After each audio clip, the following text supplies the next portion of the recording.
I was thinking this while I was talking to Debbie. I'm talking to Debbie. Should I be writing an intro right now or talking to Debbie? So no intro. Anyways, here we are. We are live. This is officially our very first round table. Yes, we have Camille Miller, bottom center. You want to tell everyone who you are, what you do? Just brief. I am the founder of the Soul SOUL Professional Movement. I also am a business and soul strategist, helping people dovetail who they are with what they do in the world, usually through a midlife transition or at some point in their life when they're like, this doesn't make my heart sing, but I'm trained in this. How do I do this? And I help them bring it all together and get their gifts to the world. That's beautiful. Love it. Wow, great. And then Debbie, my partner in crime. Hello, I'm Debbie Ropo, and I'm a health coach. And I work with women, really 50 and older, who are learning that their capacity isn't exactly what it used to be. And it's menopause, post-menopause, and how when we realize what's happening in our bodies, we still have all these great dreams and our bodies can't carry it. And so health is part of your business strategy. And I help women adjust that so that they can still show up the way they want to show up without dragging through the day. So that's what I help with. Yes. And we are here. We're talking about current topics. We have some really awesome topics that we're going to be talking about today. We cover health, we cover wealth, success, entrepreneurship, business, money, and kind of just bring to light, right? Bring to light what's happening in the world. And helping women, with their viewpoint, with their success in their own business. All three of us have been in business for a very, very long time. Yep. And we are growing our business currently and helping others, get to that point in their life where they're doing better and being better. So first thing that I want to talk about, actually, Debbie brought to my my radar, which I thought was so freaking good. Yeah. It's all about rage baiting. So apparently Oxford in 2025 gave us the word of the year. And they said the word of the year was rage bait. And it's triggering actual brain rot. So anyways, let me read this really fast. So Oxford has crowned rage bait as the 2025 word of the year. The term is more than just social trend, but a trap that's harming our mental health in myriad ways. In fact, it's intricately, what is that word, Debbie? Connected to brain rot. Last year's word of the year. Longevity expert Mark Hyman explains how rage bait spikes cortisol and reshapes the brain. So anyways, first of all, what is rage bait? Like when you ladies hear the word rage bait, what even comes to mind? Like, what do you even think? Yeah, it's everywhere. That's the first thing that comes to mind. It's everywhere. They're trying to trigger us. Right? Mm-hmm. They want people, and not just systems, individuals. They want their social to go viral. So they're trying to trigger us into rage. And that's what I think about, that there's people out there that are trying to create rage in us so that we follow them. Yeah, it says, I just found it. So it says deliberately designed to elicit anger or outrage by being frustrating, provocative, or offensive. Such content is typically designed to drive traffic and engagement to websites and social media accounts. Girl, I see this all the time. Yeah. Like I follow a lot of recipes even, and it'll just be like 17 different kinds of cheese and butter. What is going on? And people be going crazy in the comments. But it's all just rage bait, and people totally fall into it. It's so weird. Yeah. Yeah, but getting that post, the more people that comment, right? So a lot of times they don't even believe it. It took me a long time to figure out that on TikTok, because I'm a TikTok whore, some of it's actual satire. Like they're doing it. They don't even believe the stuff that's coming out of their mouth. And it took me a while to figure that out. I'm like, there's no way that this person believes this. But it's just to trigger people. Yeah. And the comments sometimes are just hilarious. Yeah. Yeah. But, oh my God. listening or reading the comments of just people outraged by whatever. Yeah, but I have also found myself literally seeing the post and going right to the comments. Like, what are people saying? Like, this is going to be great. So, oh, that's so funny. If you go to my TikTok, there's like ocean streams and it's like puppies. So I don't see any of this stuff, right? But I'll tell you, I think the part about it that's hard is we're adult women. We kind of see it and we move and we think we just move past it, but it actually does something inside our bodies. And if you think about the young people, young women, young boys coming onto the social and what that's doing to how they're literally their brains are developing. Totally. Because of this cortisol and this hate and this frustration and this, I think that's shocking. I mean, I know it's real and I shouldn't be shocked by it, but I'm a Pollyanna. And so this shit still shocks me. I think it's actually, I don't think it's younger people as much as it is older people like my age that are just, they don't know. Oh, they're just opinionated and have nothing better to do than comment on other people's lives. Yeah. Right? People are just, not everybody, nasty. I mean, just nasty when they are commenting. Yeah. And but I think it's actually menopausal women, like older women that sit there and do it. Not because they're menopausal, but older women.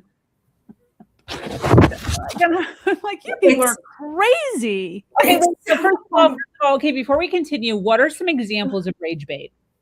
So I gave one of like recipes where people would just be making just an insane recipe that's just absolutely disgusting and ridiculous. What are some other examples? Like, do either of you have an example of rage bait that you've seen? Like I said, I flip through this stuff pretty damn quick, but you see things where they're belittling. They're talking about a topic and they're shaming someone. Okay. That for me, I am very anti-shame. So that triggers me. Definitely. It would trigger me. What about you, Camille? Can you think of any like political? I think people make political ones all the time just to really just get the comments going, right? Like I said, not always stuff that they believe in. I see it a lot now because I watch a lot of feminist stuff and women rising, of men producing, like saying something about women. So all the women go in there and, comment. Yeah. Totally. Like, you're all just gold diggers. You only want money, or something like that. Or like, I've seen it the other way, but I don't think it's rage bait. I think it's truth. Like when I was watching one yesterday where a woman went, I just want a man who's equal to me. That's it. Yeah. I don't want someone better. But if you've had all of the support in the world and the world is created for you to be successful, if you can't be as successful as I am, totally, then I'm not dating you. That would be great. That would be rage bait for sure. Right. But true, like you said, I would agree. It's just anything that triggers people, but people do it on purpose. It's interesting you said menopause women earlier, because that is quite interesting, because like when we go through menopause, one of the things that happens, like our brain starts to snip and it clears out our old pathways of people pleasing. That's part of the great benefit of menopause. We stop, literally, that happens in the brain, right? So they're more willing to say, hey, this is, and just speak whatever. Unfortunately, they're speaking on a topic that is created to make rage. Right. So, but it's interesting. Yeah. Just triggering. But I see it. I see it across the board. But Okay, so we're talking to women business owners here. So I have a question for you ladies. So one of the things that I talk about often in my community is the importance of having opinions on certain topics and having some sort of a polarity, because this is how we can really start to find our tribe, right? We're not necessarily rage baiting, but we are setting our feet firmly on the ground in certain certain areas of our life, like Yeah. veganism, right? Veganism would be a big one. If you're a vegan, not everyone's vegan, but that might be something that you really hone in on so that you're pulling in people that are, entrepreneurs, but also vegan, right? That's how you kind of start to find your tribe. But that could also trigger people if you really start honing in on that. The meat eaters might come for you. So I'm just curious, like as far as your social media, how opinionated do you personally get on anything? Could be anything. Could be on what you feed your dog, right? Or do you totally stay away from anything opinionated and you just want to get along with everybody and you're just super, super pleasing and you don't ever do anything that could ruffle any feathers? Where is everyone at right now? Yeah, that's really, really a good question. I think that at first, for so many years, I just didn't want to ruffle anyone's feathers. Yeah. I was concerned about that. And I'm at, maybe it's that synapse being snipped as after. I just don't care. Yeah. Right. My voice and what my message is too valuable. I have to say what I have to say, even if it's going to upset somebody. I have to. And so that's how I feel. I feel like I'm stealing from someone if I'm not being authentic and true. Agreed. Yeah. Do you purposely bring up opinions though, or do you not No. about it? But I don't think it's a purposeful thing. I just have a topic or something that I feel like has to be put out there, and I put it out there, and whatever happens, it happens. Gorgeous. Where are you at, Camille?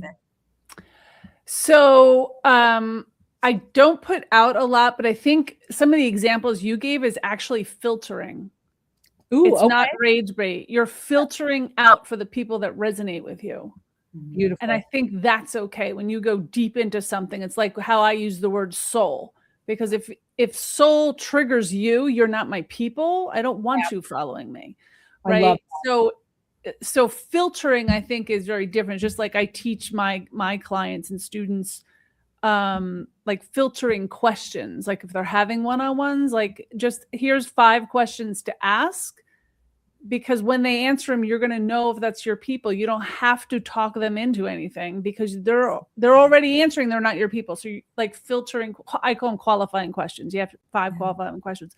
So your post should be authentic, right? I don't really care if someone doesn't agree with me. And with my spirituality, a lot of people might not, right? They might think I'm woo and they might think I'm crazy, and that's good. Stop following me.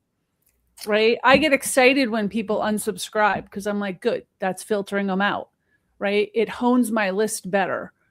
Okay. Because I'm not resonating with them. Absolutely. That has happened to me as well. I used to someone unsubscribe and like, oh, my heart. Yes. Don't care. And now I literally like, 2 things come into my mind. Yeah. One is, great, you're not my tribe, and thank God you left, and you're going to find someone that's going to work for you. I have it just doesn't affect me how it used to. There's plenty of women out there.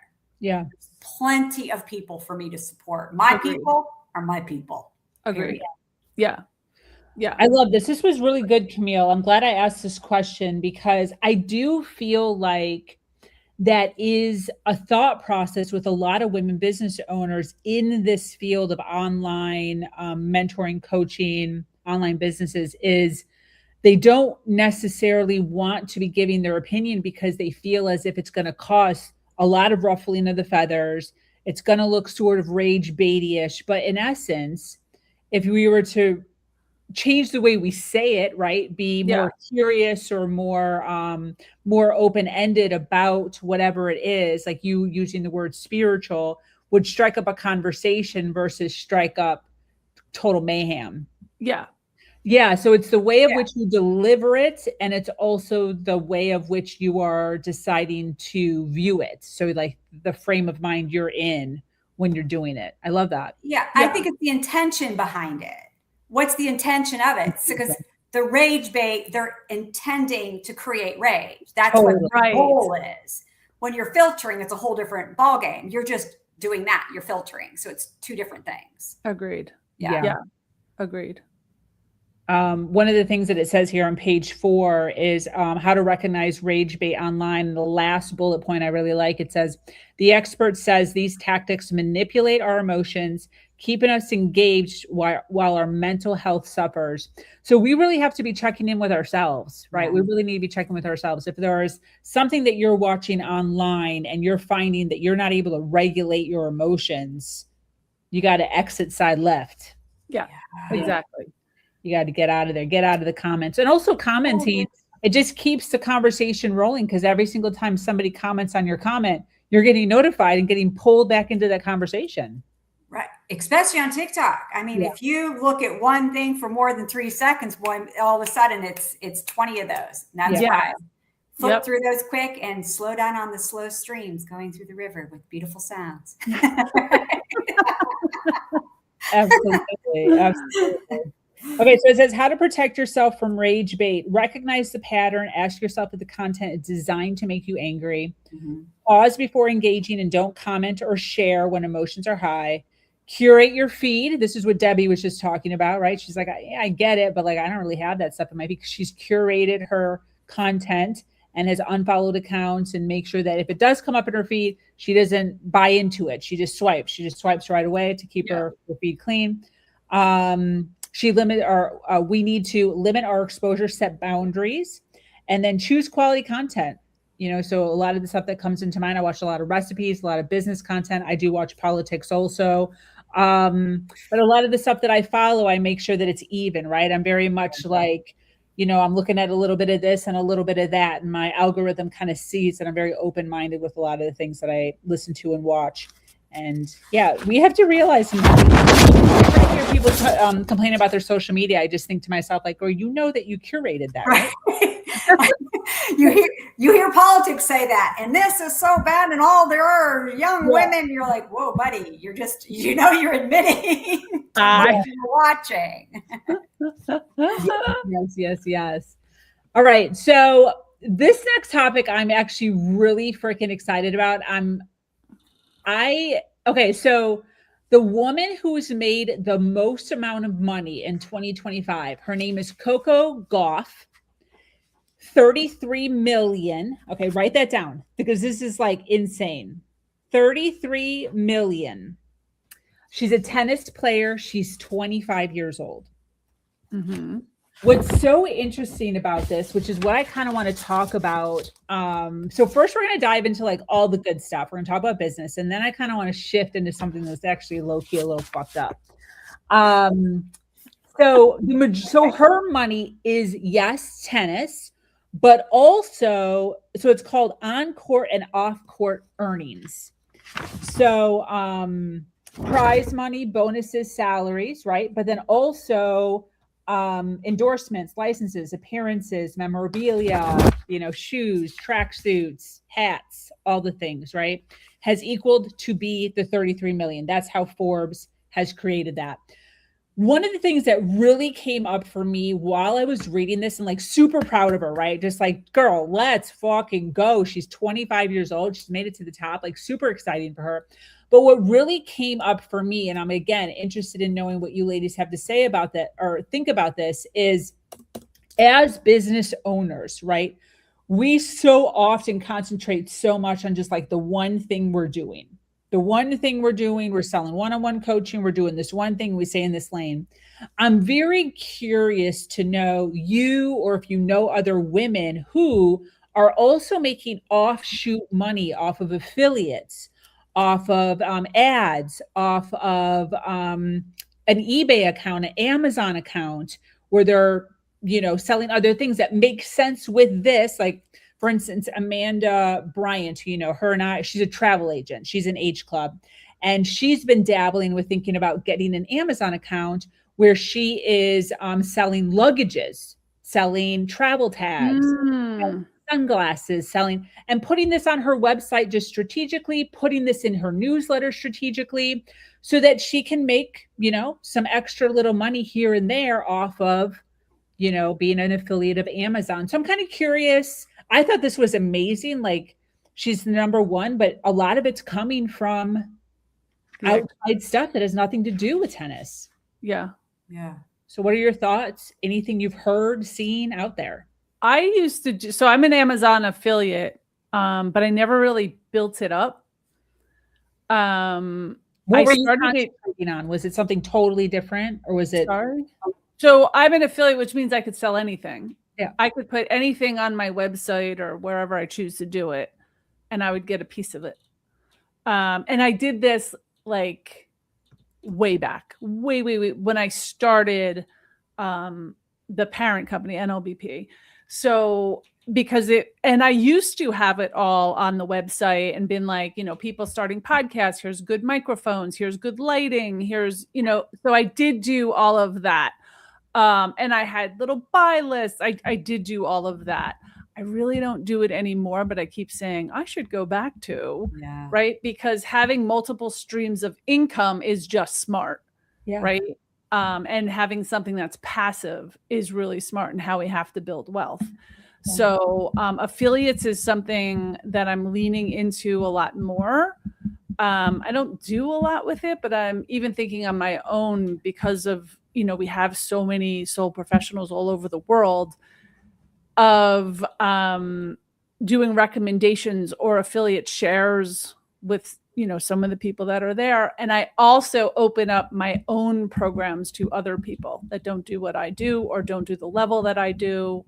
Right. So they can become my affiliates, which makes my life easier. Got it. Right. So I am definitely looking at other ways to promote. We're starting a new show in 2026, similar to this, like it's going to be a panel and people in discussions, and that we hope to get sponsors and everything for. Right. Yeah, so that was going to be a question with sponsorships. Yeah. Have either of you done sponsorships? Yeah. How are you running yours, Camille? Like, what's your thoughts? We haven't put it out there yet. But one of my children's is a paid YouTuber, like a YouTube creator, and they have sponsorship opportunities. And to watch it, and it really just naturally comes once you have a successful show. Yeah. Right. They didn't go looking for it. They came to her. So it's a little bit different. So if you watch YouTubers or podcasters that are well known, every single one of their episodes, for those of you listening live, every single one of their episodes is sponsored by somebody. Right. They usually open or close or in the middle, share one or two commercial or sponsors. Yeah. Or helping pay for the podcasts. Show. I love that. Absolutely. Yeah. So that is something. So in general, just building something that's more passive is great. Yeah. That's like why people have memberships and everything. It's more passive. You're still showing up, but you know what's coming in. It's just a little easier, but not having to show up is even nicer. Yes. Debbie, what's affiliate? Yeah, I'm an affiliate for a couple of things. The things that I really believe in, as a health coach, there's a few things that I, are really important. I do find that one of the downsides of it is when you go on to a website or you get someone's newsletter and every newsletter is just a bunch of affiliates trying to sell you something. Yeah. I find myself unsubscribing from those people. Mm-hmm. So I think that there's really some intentionality that has to be behind it, right? We all want that extra income, but I think you could lose clients if you're just out there trying to sell to them as well. So I do love the affiliate. I'm actually looking at an Amazon one as well because of, again, being a health coach, I've got all these different products that I use that I know would be super helpful. So yeah, Amazon is definitely something I'm looking into, heading into 2026, opening some sort of a store. I'm constantly promoting things anyways on my stories. Like I'm constantly talking about my lipsticks, my makeup, my hair products, my clothes, like everything. So to have some sort of an affiliate involved in there, I think would be really freaking cool. As far as us, right, as business owners, and then we look at someone like this, Coco, do we consider Coco a business owner? What are your ladies' thoughts? Yeah, absolutely. That's her brand. She's building her own brand. She's building her own brand. Yeah. That's one of the things that I love about is that, 8 million, what was it? 8 million from the prize money. Yeah. The rest of it is based on her reputation.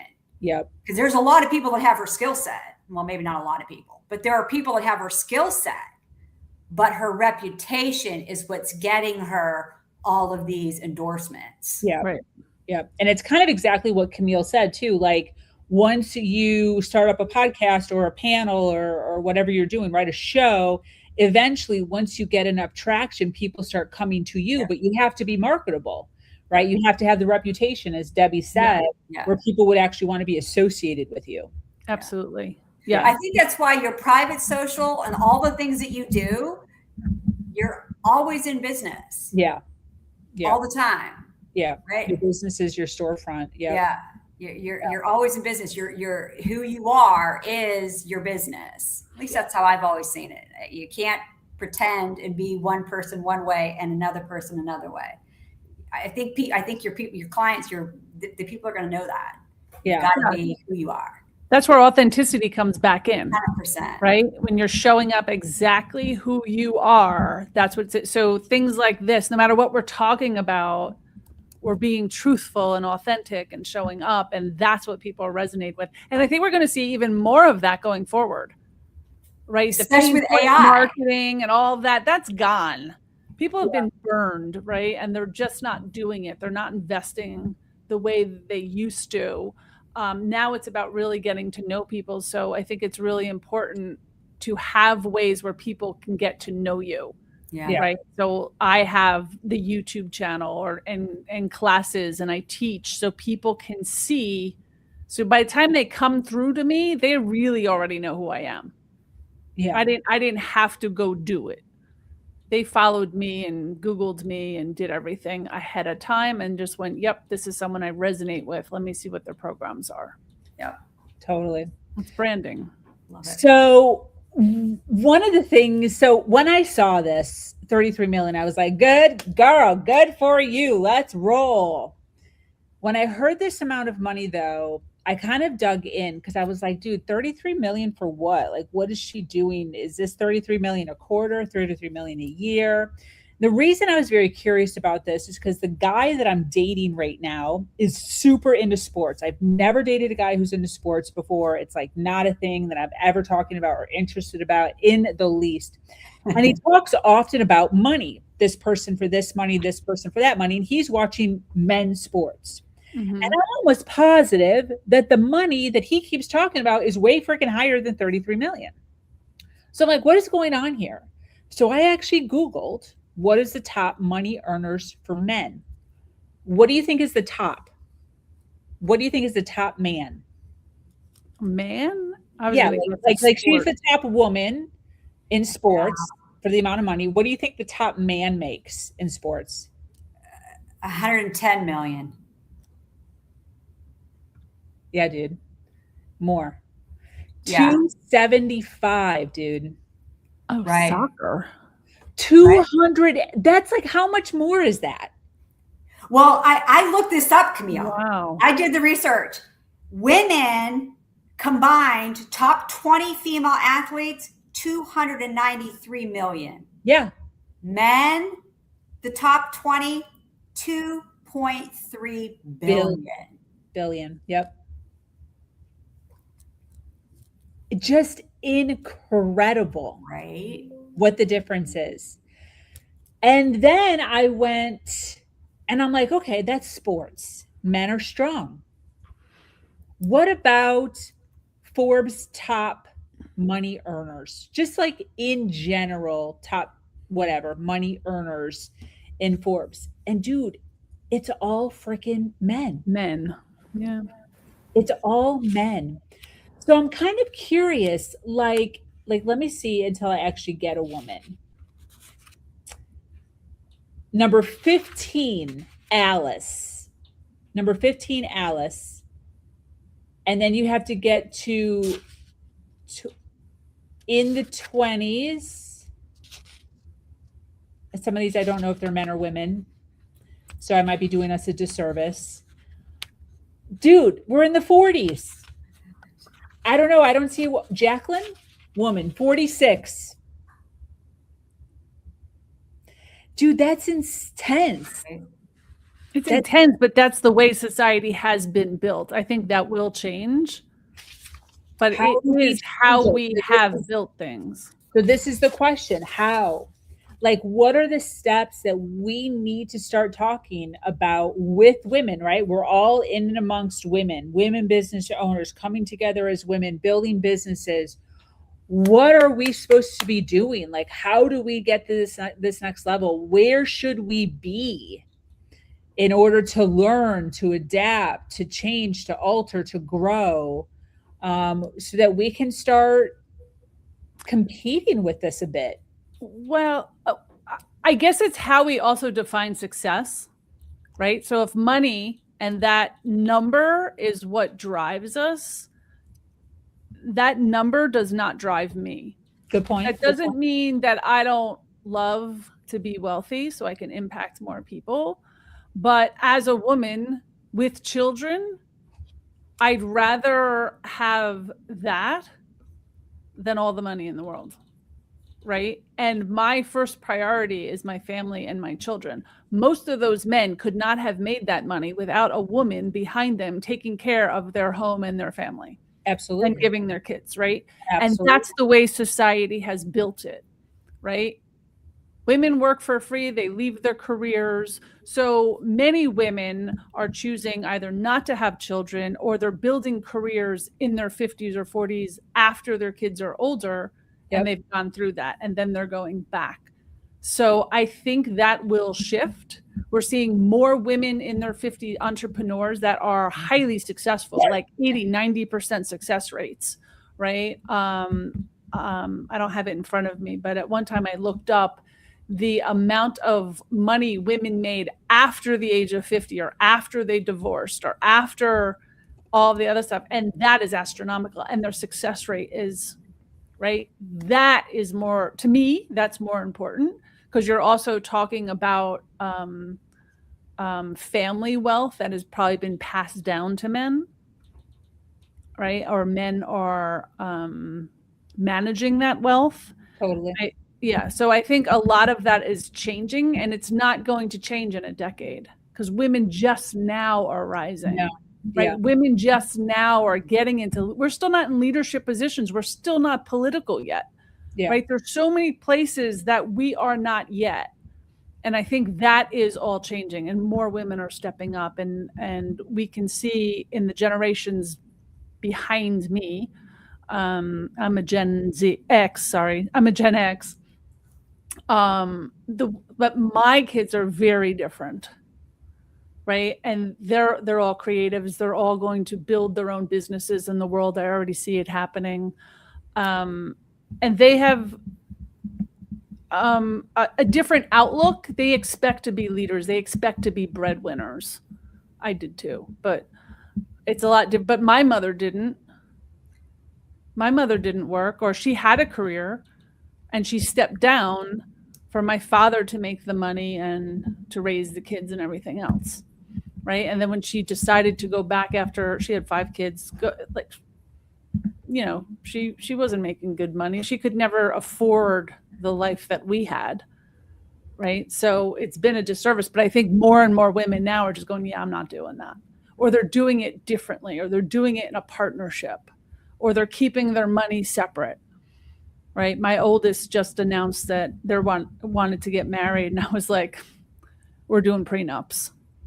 And I know that you have nothing right now, but I already know where you're going. And we're writing that up right now. Wow. And I was like, you will not get married without a prenup. Good for you. Yeah. And it's going to be based on, so I'm like looking up words, because right now they're pretty equal, but I don't think in life they will be equal. So what does that look like? And I was like, they're working on their PhD in genetic science.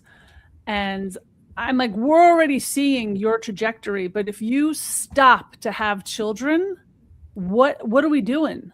Right. And having those conversations now, because my mother didn't have them with me. She didn't know. Totally. Right. I went and got educated. And I was very confused. How do I raise children? How do I do this? Right. So it was very confusing. But my kids also saw that. Got So it. I still don't know if that was good or bad. Right? But I have to have these conversations, especially with my oldest. I'm like, man, you look just like me. Wow. Right? You're doing exactly what I did, and I was still going to school and going for my doctorate work and rising as the partner I chose didn't. Right? And that made everything imbalanced. So I think we're looking at things much differently. Absolutely. Yeah. And I think that there are changes. There in the article they talked about the WTA is going to close the gap in 2033, and LPGA prize pools increased 91% in 2021. So you're seeing there's a shift. But I think it was really important what you said too about, Camille, about what your goal is, right? What is the goal and what is success to you? And what does that look like? What does it feel like? And that if you're in your older 50s, 60s, and you're starting your career out, go for it. Do what's in your heart. Do what's in your passion. Yeah. I also think women will do different things with the money, right? We can look at look at Taylor Swift. Yeah. I follow her. I'm mesmerized by that woman, and I have been since her early career. The way she handles money, people, leadership, and I just watched this whole thing on her Eras tour, and knowing the amount of money she made and the 6-figure bonuses she gave everyone, and then the multi-million dollars that she donated as she went through cities. Like, women distribute wealth differently. Yeah. Right. And it's not about the money that it's showing on the Forbes list. Right. And I think, I'm sorry, go ahead. No, I was just going to say it's the impact we make in the world. So if I, hit my financial goals, I've already sat down with my 3 kids and said, the first thing we do is we're building a family foundation to make sure that we can help everybody. We already have some of those conversations before the money, right? I don't have money for a family foundation, but we've already outlined what's important to each of us. Where do we feel the money should go? How does this look? Wow. Right? Yeah. Totally I feel like that's a big part of this is, right? Women have been trained that money is bad. We really have been, a lot of us, a lot of women has been, if you're greedy, if you want money, if you say you love money and you want money, oh my gosh, and if you see it in the light of, when I get that, damn, wait until you see what I'm going to do with it. Yeah. Right. That's a different ball game than what I think some people think about with money and the love of money and not that it's cash. It's not that I love the money. It's not like I'm going to sit in a room and be like happy with stacks of money, but what I can access with the money, what I can do with the money, how I can give with the money, how I can create with the money. That's the part of the money that I think is valuable. And we do have a bit of especially women. I mean, I'm almost 60. So in my age group, boy, oh boy, you're greedy. You don't want too much. Just be happy with what you have. That kind of mindset. And I don't have that mindset. Agreed. Yeah. And it could also be that women aren't on that list because they've given away their money. Totally. Yeah. I was just in my stories literally yesterday having this conversation about the conversation started with, I can't wait. And it was basically just like, I can't wait until I have enough money where I can give back tenfold. I had been watching yesterday, got on the side of TikTok where I was watching influencers that just go up to people at Walmart, like during the holidays and just say like, I'm going to pay for your whole cart. Yeah. And not even asking for anything. They literally would just go up and say, hey, and I got this. And they're paying for, a whole family's worth of Walmart groceries. And it just really hit me. And I watch a lot of that stuff often. And it does, like, every time I see it, I'm like, dude, I can't wait until the day when I could go to Walmart and I can go and I can just put my credit card like it's nothing and just be able to pay for some of these groceries. Like, how amazing is that? So to your point, are there men sitting around thinking, I can't wait until I can pay for someone's groceries? I don't know. I don't think so much. I think might they're be, more thinking about but- Lamborghinis, but I don't know. Yeah. You know, who knows? It's intention though too, right? Because it's always like, if you're giving money so you can record it and Oh, show yeah. people what you're doing in the world, Yeah, that's coming from a place of ego, Yeah. good point. right? Yeah. Good point. It's those that are giving in silence Yeah. that And are making the ripples. yeah, I actually know someone that I love, and they give, and they truly give because they need that. Oh, thanks. Look what you do. It's so sad. It actually it physically makes me sad to watch as they do their thing, and it's beautiful that they're giving, and it's a great need, but they're doing it again. It came back like earlier. It's the intention. What are you doing it for? Well, look at the names on buildings. They're almost always men. Absolutely. Yeah. Right. Yeah. Absolutely. Yeah. And to go back to, I think Camille was talking about, or I don't know who was talking about, I guess limiting beliefs. I don't think that was the word that was used, but like limiting beliefs within us around money. Who was saying that around money? Was that you, Debbie? Or? Yeah. Mm-hmm. And so one of the things that kind of came up when you said that is when I was little, and I've worked through this, but when I was little, maybe like, I don't know, 14 years old, my sister was 12. And we're watching either Jennifer Lopez or Beyonce, I don't know, like shaking her butt on a music video. And it was so wow. It was like an MTV, like, I don't know, something. And we're like, whoa, wow. Oh, so beautiful. Oh, so cool. Oh, she is so awesome. And then my dad said, and he probably doesn't even remember this, but this has stayed with me. I'm 43 now. He said, yes, she sold her soul to the devil. Nobody makes money like that. And well, the reason that stayed with me is it's not the fact that he said it, but now that I'm in this world, right? I'm now in this world of like making money.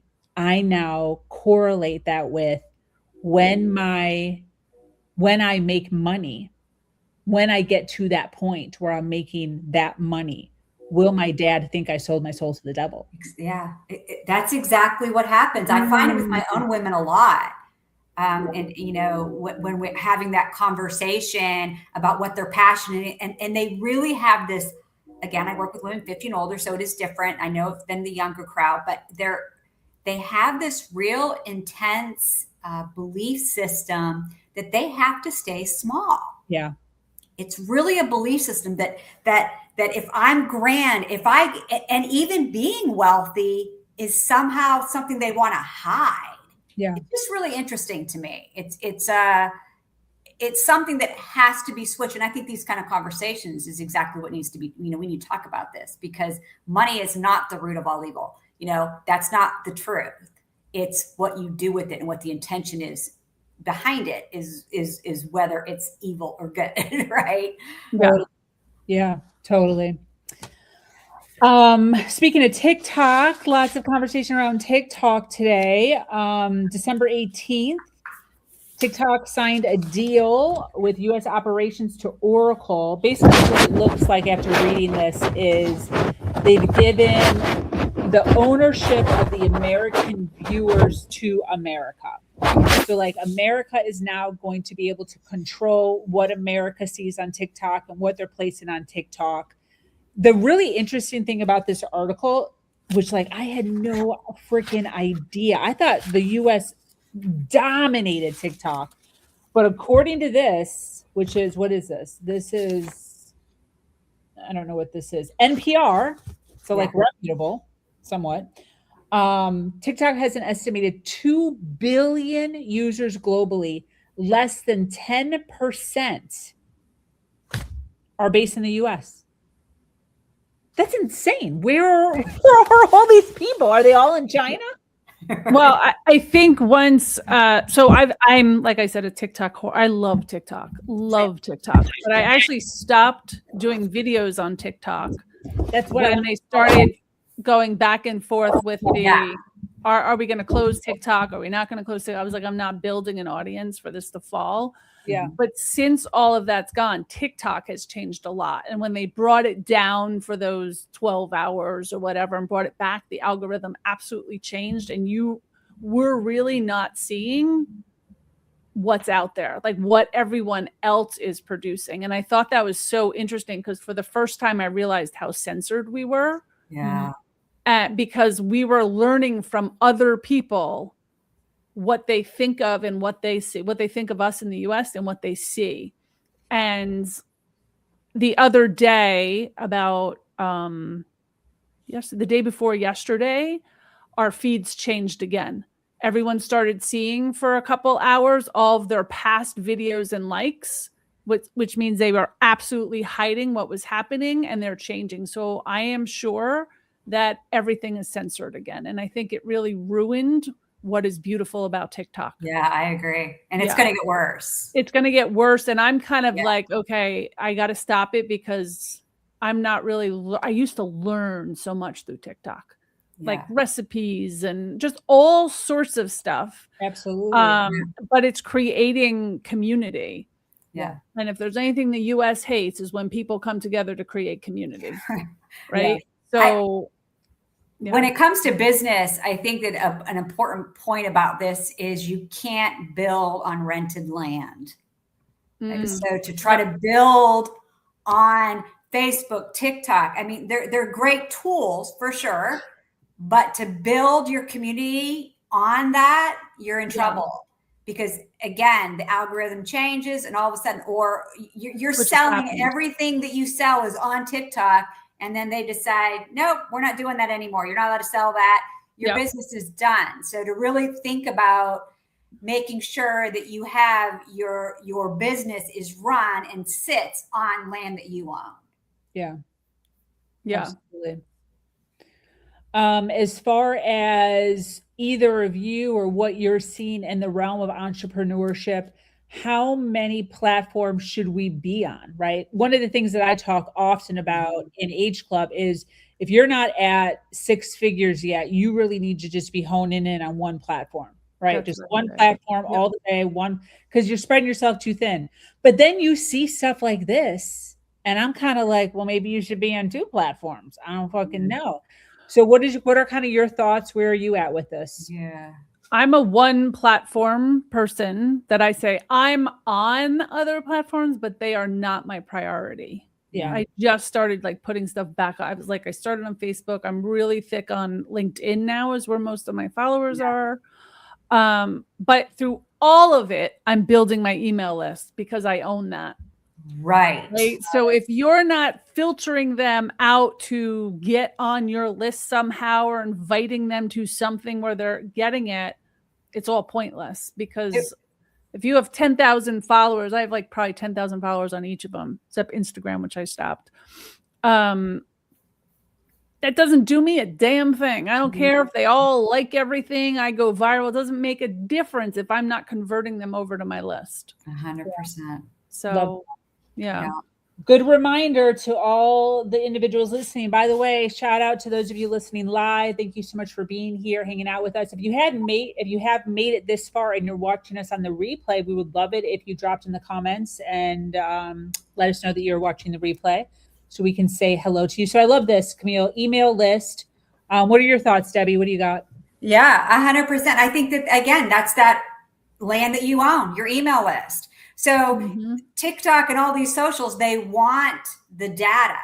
They want the data of whoever's looking, liking all these things. Well, that's great. They have it. We need it. Yeah. We need their data. We need their information. And that's where you get it is when you are on the email list and even like on your websites, or I use Kajabi. So when someone comes into my Kajabi world, I know what they're looking at. I know what they're interested in. I have that data, as opposed if they're just liking over on TikTok. I don't know what they're liking. I don't know what they care about. I don't know any of that information. That's right. TikTok has that information. I don't. So I think it's important to, again, if you can get them over, when you get them over to your side, to your world, then you can learn about them and what they like, what they don't like, and that type of thing. Got it. Yeah. What are your favorite social medias? Like, where are you two currently? Yeah, I do 3. I do LinkedIn, Instagram, and Facebook. But I don't spend a bunch of time on social. So I have a weekly topic. I already have it all scheduled out for 2026. I know what my topics are. And then I have a woman who creates the images for me. She puts them in my planner and I go in and put the captions. Love it. So, and then when I'm creating, I create the different captions, Facebook and Instagram, and then I do something different for LinkedIn because it is a different world there. But When it you doesn't. say I go spend. in, are you going into like a platform that schedules? Like, are you going into a Yeah. scheduler? Yeah. What do you Yes. use? What do you use? I use Facebook. Oh, the Facebook schedule. Yeah, Okay. just on the planner. She puts all the data, all the posts in for a month. Then I go in and go do my captions. It takes me no time at all. Yeah. And then if there's something, because I'm very much like Camille when it comes to the soul, and I've got some instinct come in where I have to speak about something, then I just add that in, or I decide I'm not doing that one. Totally. But it doesn't take much time. I'm very strategic about my time, and I'm not hopping on Facebook throughout the day, all day long, this and that. I have scheduled times. This is where I'm doing this. This is where I'm doing this. This is where I'm posting other women. I look up other women and try to put my comments in there, that type of thing as well. Got it. And then, and where can you be found, Debbie? Where are you hanging out? I mean, Instagram, I mean, like, if people want to look you up, where are you? On LinkedIn. The name, what do they put in? Oh, Debbie Ropo Health Coach on all of them. Anywhere, my website, my LinkedIn, it's all the same thing. Debbie Ropo Health Coach. And then what about you, Camille? Where do you predominantly hang out? Also, LinkedIn is my primary. It's Camille L. Miller. And if they want to find out anything, they can just go to the website, which is soulprofessional.com. Where do you mainly hang out? What did you say? LinkedIn. And then what's your website again, so I can flash it up really fast? soulprofessional.com. And I'm going to do a quick shout out to both of these ladies because they both have incredible membership. .com, not .com. That's not good. .com is not good. Oh, I love that. Yeah. What'd you say, Debbie? Yeah, I was just talking about both of you. Yes, about your platforms and your memberships and the communities that you've built. I've learned so much from both of you.